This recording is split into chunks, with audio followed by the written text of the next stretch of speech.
CIMAC Radio presenta Nuestra Tierra, Nuestro Cuerpo. Un espacio donde tejemos comunidad para reflexionar, sentir y transformar juntas. Entre mujeres, repensamos cómo la crisis climática atraviesa nuestros cuerpos, nuestras decisiones y nuestras vidas. Porque el cuidado de la tierra y el cuidado de nosotras van de la mano. Defender la vida es defender la tierra. Y la justicia climática la construimos en colectivo. Hola, qué gusto que estés aquí. Bienvenida a otro episodio de Nuestra Tierra, Nuestro Cuerpo. Yo soy Adri y como siempre me emociona que compartamos este momento. Recuerda que estamos transmitiendo por CIMAC Noticias en Facebook y en cimacradio.org. Hoy vamos a hablar de algo tan básico y humano como lo es menstruar. Pero lo vamos a mirar desde un lugar que casi nunca se visibiliza. ¿Te has preguntado qué pasa con la menstruación en medio de una emergencia climática o humanitaria? ¿Te imaginas estar en un albergue sin agua, sin baños, sin productos para tu periodo? Quédate, porque este episodio va a tocar fibras importantes y también va a darnos herramientas para actuar. Cada mes, más de 2.000 millones de personas en el mundo menstruan, pero a pesar de ser algo tan natural, aún es un tema lleno de estigmas, silencios e injusticias. Imagínate esto, pasa un huracán, tipo hay desplazamientos, cortes de agua, los baños están colapsados y tú estás menstruando sin toallas, sin ropa limpia, sin privacidad. Es que no solo es incómodo, es indigno y en muchos casos es súper peligroso por las narrativas que aún hay. Y es que no todas vivimos la menstruación de la misma manera. Depende de nuestra edad, de nuestro cuerpo, si vivimos con alguna discapacidad, si somos personas migrantes o si estamos en una zona rural. Lo que te quiero decir es que las desigualdades se hacen más grandes cuando llega una crisis. Y es que lo que muchas veces se olvida es que hablar de menstruación en emergencias es hablar de derechos humanos, es hablar de dignidad de nuestros cuerpos y de nuestras personas. Y para conversar más sobre el tema, hoy tenemos el honor de tener con nosotras a María Paula Martínez, directora ejecutiva de FP 2030. Bienvenida, María Paula, muchas gracias por estar aquí. Bueno, mil gracias por la invitación a contar primero qué es Family Planning 2030. Es básicamente una alianza internacional que busca trabajar al lado de los estados para invitarlos a hacer más en favor de la agenda de planificación familiar, anticoncepción, derechos sexuales y reproductivos y cómo no generar un mayor financiamiento, mejores y mejoradas políticas públicas, leyes, protocolos que aborden estos temas. Para comenzar, quisiéramos situarnos en una parte esencial. ¿Cómo se está abordando, cómo FP 2030 está entendiendo, investigando esta intersección entre gestión de la higiene menstrual y cambio climático? Justamente el vínculo entre la planificación familiar y el cambio climático es uno de los que debe ocupar en la preparación para el riesgo de emergencias y desastres un rol protagónico. Y dentro de él, la higiene menstrual se alinea perfecto con la realización plena de derechos para las adolescentes, los jóvenes y mujeres en edad fértil. En estos momentos, como Family Planning 2030, no solamente trabajamos al lado de los estados, sino de organizaciones compromisarias que ya ascienden a más de 170 en toda América Latina y el Caribe. Una de ellas, justamente, que es Portal Catarinas en Brasil, fue apoyada por nosotros para realizar una investigación sobre justamente ese vínculo entre la planificación familiar y la manera como esta es impactada por el cambio climático, específicamente por el tema de inundaciones. Si recordamos, a finales del año pasado, comienzos de este año, así como ocurre en varios de los contextos de Latinoamérica y el Caribe, se dieron inundaciones al sur de Brasil. Esta organización documentó esa afectación, concluyendo que el cambio climático limita efectivamente el acceso a los derechos sexuales y reproductivos, y en específico el de la higiene menstrual. Finalmente, te podría decir que nosotros buscamos la colaboración con los gobiernos de toda América Latina y el Caribe, agencias del Sistema de Naciones Unidas, ONGs internacionales, organizaciones locales, plataformas de adolescentes y jóvenes, la academia, el sector privado, que compone justamente ese ecosistema que le aporta a los estados resultados y fuerza de trabajo para abordar el tema de la higiene menstrual en medio de las emergencias y fomentar así entornos seguros y dignos para las personas menstruantes, incluso en contextos de crisis. Y solamente para mencionar uno que atraviesa toda América Latina y el Caribe, el de la migración y el de las personas en movilidad humana, en complemento a las ya descritas afectaciones por las inundaciones, como una muestra de ese cambio climático. Es súper interesante todo lo que están haciendo, las colaboraciones que hay, porque justo como mencionas, o sea, en el tema de las emergencias es más notorio, pero además es un tema que se deja olvidado, porque primero hay pues esta priorización de infraestructura, agua, alimentos y hasta mucho después, hasta el final, quizá podemos llegar a hablar de la higiene menstrual. Y además es algo pues que nos movía mucho y que queríamos hablar porque estábamos viendo datos, ¿no? Y 500 millones de personas carecen de acceso adecuado a productos menstruales. Es una realidad. Pero al final del día, con todas estas emergencias, eh, pues se exacerban. Y algo que estaba reflexionando en la mañana es que quizá también el tabú que hay alrededor en sí de la higiene menstrual y estas ideas que tenemos de la menstruación y como mujeres, y cuándo es prioritario, cuándo no, pues se vuelve una barrera estructural para acceder a pues a este derecho y más aún en contexto de emergencia. Y que eso nos puede llevar a algunos riesgos. Por ejemplo, estos mitos que hay cuando una mujer comienza a menstruar, o sea, cuando una niña comienza a menstruar pensamos o en el inconsciente está que ya está lista, no está preparada para la actividad sexual. Entonces, justo cuando ocurren todas estas emergencias, pensando en este tabú y estos mitos que hay alrededor, se vuelven barreras estructurales, ¿ustedes qué consecuencias han observado pues, en el campo desde su experiencia en estos escenarios? Bueno, hay un tema, digamos, relacionado con los tabúes y el no poder hablar de eso, y es que si tú no hablas de eso y no haces visibles los derechos, es muy difícil integrarlos en las respuestas a las emergencias, ¿sí? Entonces, cuando ocurre una emergencia, normalmente todo el mundo está desorientado. La gente huye de sus casas, cambia de territorios, se mueve. Hablamos de las personas en movilidad humana y las personas afectadas no solamente por las sequías, las inundaciones, los huracanes, pero también otro tipo de emergencias como el conflicto armado, la migración eh, y otros tantos como en algún momento fue también el COVID-19. Todo eso son emergencias que hay que atender y ante las cuales hay que responder. Podemos decir que los eventos climáticos extremos, como tú misma lo mencionabas, suelen interrumpir la posibilidad para los estados de realizar los derechos. Y a nivel de higiene menstrual, algo que es muy visual y que puede a toda la audiencia hacer entender la gravedad del tema, es que las cadenas de suministro se ven interrumpidas inmediatamente y es muy difícil en medio de estas grandes catástrofes, si pensamos y nos conectamos con ella, hacer llegar a los puntos de concentración de la población afectada por estos desastres o por las grandes crisis, hacer llegar estos productos menstruales.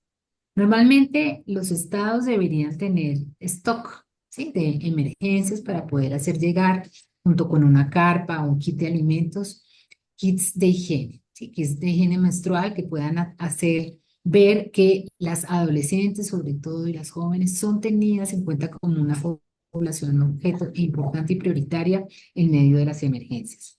Además de los daños a infraestructuras de agua y saneamiento, tenemos que tener en cuenta cómo estos daños afectan directamente la capacidad de las personas menstruantes para gestionar la menstruación y su periodo de una manera segura e higiénica.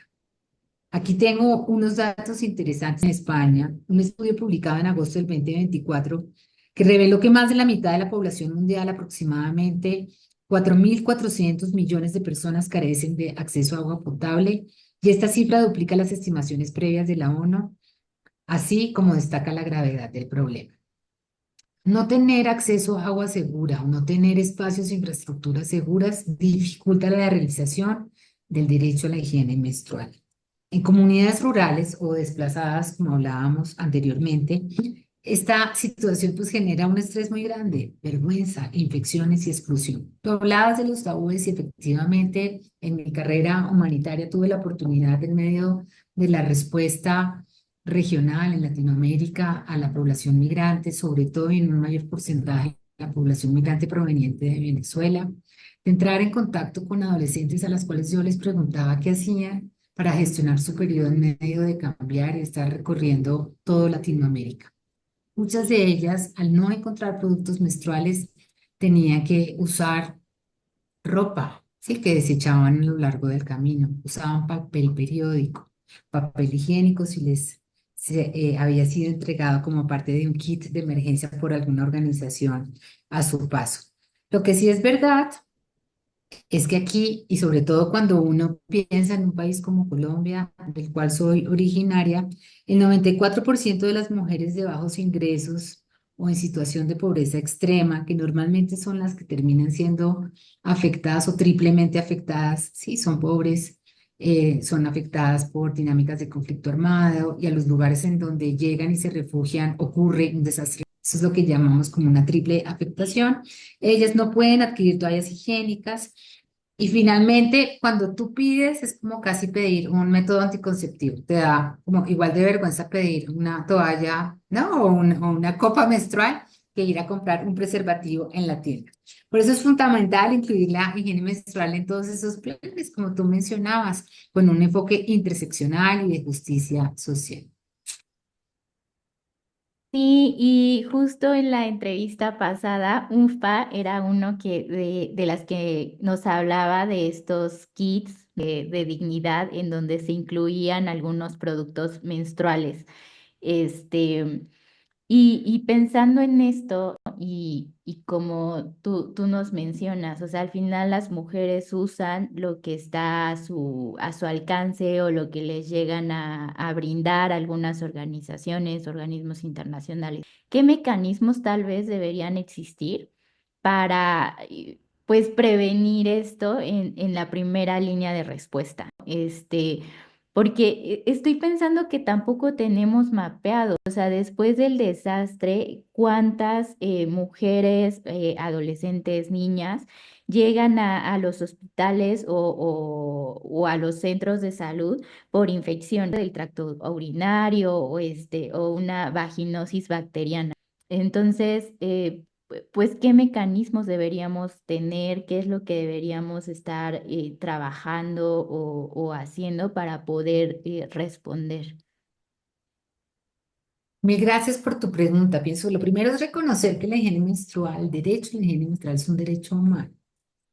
Entonces, todo lo que tenga que ver justamente, como tú mencionabas, con la integridad de las personas, con la protección de las personas, con la dignidad de las personas, tiene que ser relevante a la hora de planificar una respuesta humanitaria. Entonces, una pista que nos da muchas respuestas humanitarias y que han trabajado muchas organizaciones en América Latina y el Caribe, es que el derecho a la higiene menstrual, estos kits de dignidad, esta posibilidad para las adolescentes y jóvenes de acceder a estos productos, se dé en el marco de la respuesta educativa. ¿Sí? Muchas niñas dejan de estudiar porque no quieren acceder, o en su periodo dicen, no me puedo mover porque no me puedo exponer aún más, ¿sí? A la vergüenza, a, a condiciones indignas, justamente para yo vivir mi periodo. Y lo viven a escondidas, como tú decías, como un tabú. Vamos a un corte, pero antes de volver, queremos dejarte con una pregunta simple pero poderosa. ¿Alguna vez sentiste vergüenza o incomodidad al menstruar? Ahora imagina vivirlo en medio de una crisis. Recuerda que seguimos esta conversación también en redes. En CIMAC Radio queremos escucharte. Queremos escucharte. Comunícate con nosotras al 5535 0847 61.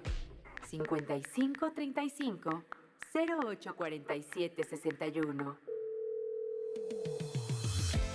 Y déjanos conocer tus opiniones sobre nuestra programación. CIMAC Radio, periodismo con perspectiva de género. Todos los ciclos de la vida es importante vivirlos y tener el espacio para afrontarlos, ¿sí? En este momento estamos hablando de la higiene menstrual para las adolescentes, jóvenes, las mujeres, pero otro momento será, y también parte de las emergencias, las mujeres ya en edad más adulta viviendo la menopausia. Entonces, no tienes ni una atención para un grupo poblacional ni para el otro, pero todo es parte del derecho a la salud y sería la puerta de entrada a la realización de este derecho a la salud para la realización de otros derechos, ya lo hablábamos antes, como por ejemplo el derecho a la educación o el derecho a la protección.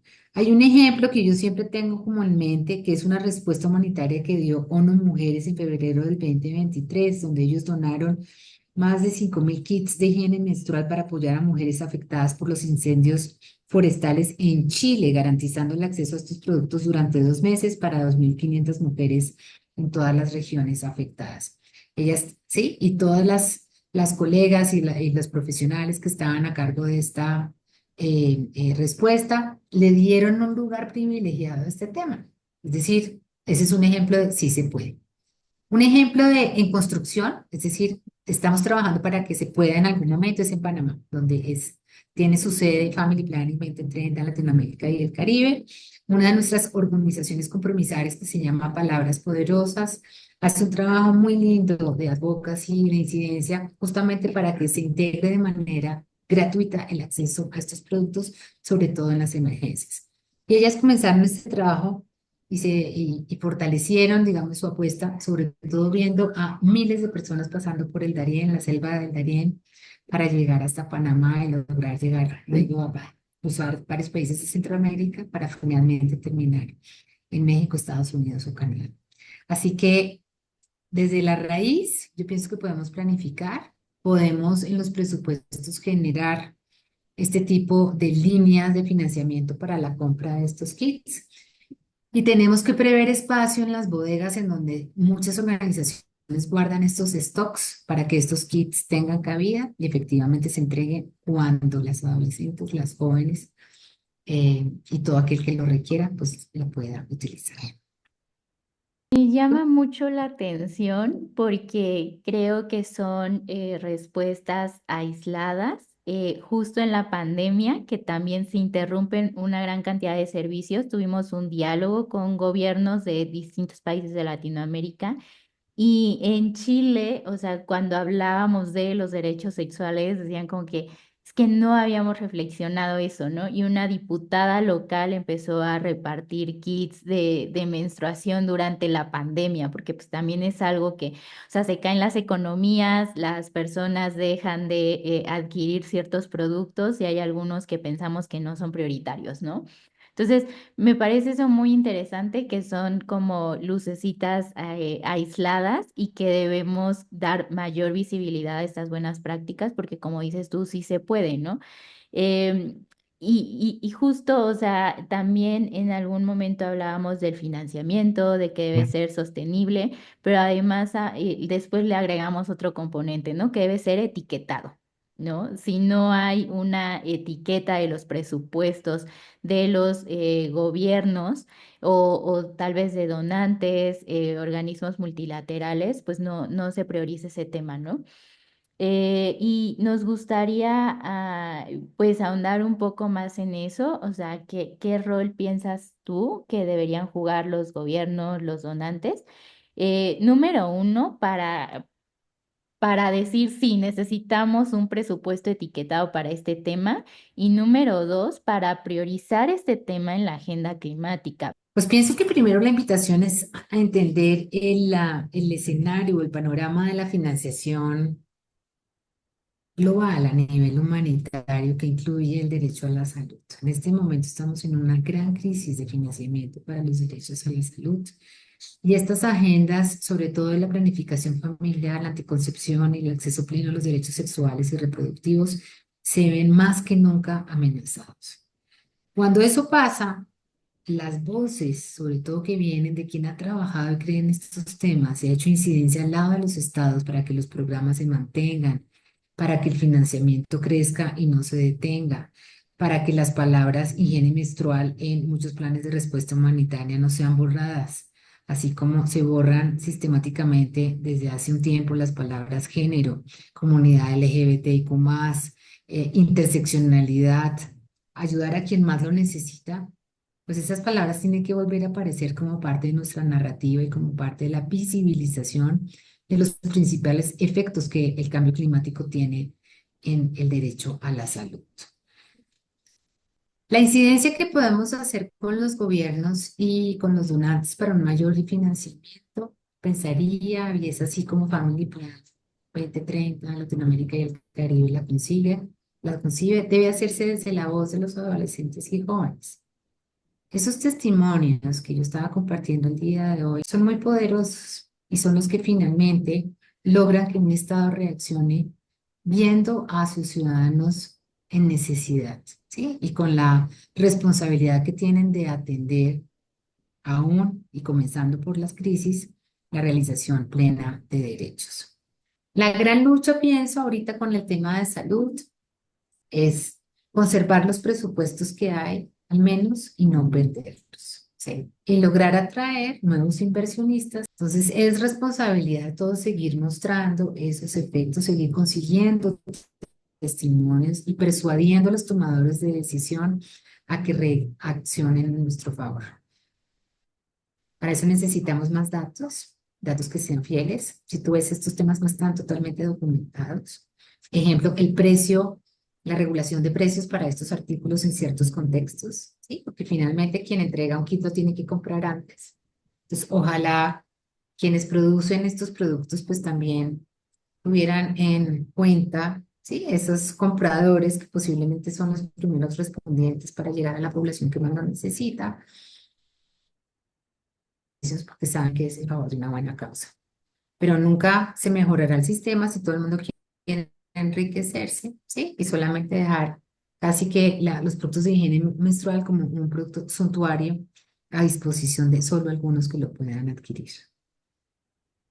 Es muy interesante todo lo que nos estás contando y me quedé pensando ahorita, es que sí, necesitamos hacer una conciencia urgente de quienes venden los productos, de si existe o no una regulación de precios de productos de higiene menstrual durante las emergencias, porque es algo que no tenemos mapeado, yo nunca me lo había preguntado y es información que tenemos que empezar a generar, a entender. Y para ir cerrando, me gustaría hablar de acción colectiva. ¿No? Cómo las comunidades, las personas que somos activistas, defensoras, pero también quienes no, pueden colaborar, por ejemplo, con iniciativas como FP 2030 o con otras organizaciones de base que pues están dedicadas a garantizar la gestión menstrual como un derecho. Con Family Planning 2030 hay una oportunidad muy linda de elevar la voz de muchas maneras, participar en los concursos, si eres una organización, volverte compromisaria, visitar nuestra página web www.fp2030.org, consultar nuestras redes y veremos que hay muchos espacios para uno aportar, apoyar y no callar sobre todo. Pienso que todavía podemos aportar todos en la difusión entre este vínculo, el cambio climático, sus efectos y el acceso pleno al derecho a la higiene menstrual. Y podemos invitar a varios a que se nos unan, ¿sabes? En campañas justamente para distribución gratuita de productos, para preparación en el riesgo de desastres y la voz que sus adolescentes y jóvenes pueden tener, incluyéndose, ¿sí?, en el marco de mostrar las necesidades que ellos tienen y el deber de todos los estados de priorizarlos e incluirlos justamente en esos planes, en esos presupuestos, en esas líneas de financiación que tienen que tener, digamos, ese nombre muy específico. Y finalmente, ¿qué podemos hacer? Deberíamos todos identificar si hay leyes de higiene menstrual en nuestros países, ¿sí? Muchas de tu audiencia seguramente tenemos abogados, defensores de derechos humanos, protectores del medio ambiente, y nos será fácil identificar si hay leyes o no que trabajen la materia. Nuestros países de América Latina y el Caribe necesariamente trabajan muchos temas y la necesidad o la puerta de entrada para poder realizar esos derechos es que exista una ley, ¿sí? Entonces, si identificamos si hay leyes o no, pues vamos a ver si se están aplicando, qué falta o qué conceptos podríamos traducir. Ahorita, en materia de innovación y tecnología, el tema del chatbot está muy de moda, ¿sí? Entonces, uno podría pensar en cómo desarrollar chatbots que expliquen este derecho, que expliquen este permitan a jóvenes hablarse entre sí, que le permita a los adultos reclamar, ¿no? Un derecho que es propio, porque normalmente tú reclamas el derecho cuando ya eres más mujer, más adulta, casi que ni para ti mismo, lo reclamas para tus hijos, ¿no? Y las personas que quieres. Entonces, uniendo esas voces, pienso que vamos a seguir insistiendo que este es un derecho humano, como todos, merece ser reconocido y merece también las organizaciones que están trabajando, los activistas que están detrás, ser posicionados y apoyados en su labor. Muchas gracias por tus recomendaciones, porque sí, también creo que muchas veces luchamos hacia afuera por los que queremos, por los que todavía incluso no conocemos, no decimos generaciones futuras, pero no lo hacemos para nosotras mismas, ¿no? Y en el tiempo presente, ¿no? Creo que todo también lo seguimos luchando hacia futuro. Y también esta reflexión, ¿no? De cuidar el presupuesto que hay, que no se quite de los temas de salud, de derechos humanos y cómo aumentamos ese presupuesto, ¿no? Entonces, pues solo nos queda como agradecerles esta conversación tan nutritiva que nos deja también con un montón de preguntas. Y también pues felicitar a la organización por todo el trabajo que están haciendo y este involucramiento de las voces de tantas personas jóvenes y que ellos sean las voces. Muchas gracias, Isabel. Yo quisiera terminar con una invitación a que muchos de estos esfuerzos y reflexiones coincidan en la gran conferencia internacional de planificación familiar que va a tener lugar en Bogotá, Colombia, en noviembre de este año. La higiene menstrual es parte de las agendas y parte de esa conferencia. Entonces, así como los invité a visitar la página web de Family Planning, me gustaría que todo el mundo googleara Conferencia Internacional de Planificación Familiar. Sí, hay información en varios idiomas, entre ellos inglés, francés y español. Así que mil gracias por la invitación, un placer. Muchísimas gracias.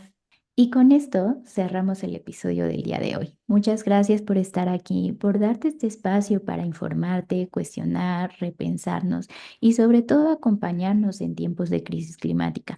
Recuerda que si te perdiste este episodio o quieres volverlo a escuchar, puedes hacerlo a través de Spotify, Nuestra Tierra, Nuestro Cuerpo, los jueves a las 18 horas. Comparte este episodio con tus amigas, colegas o con quien sabes que también necesita escuchar esto. Nos encontramos en el próximo episodio. Hasta entonces, cuidémonos y sigamos hablando.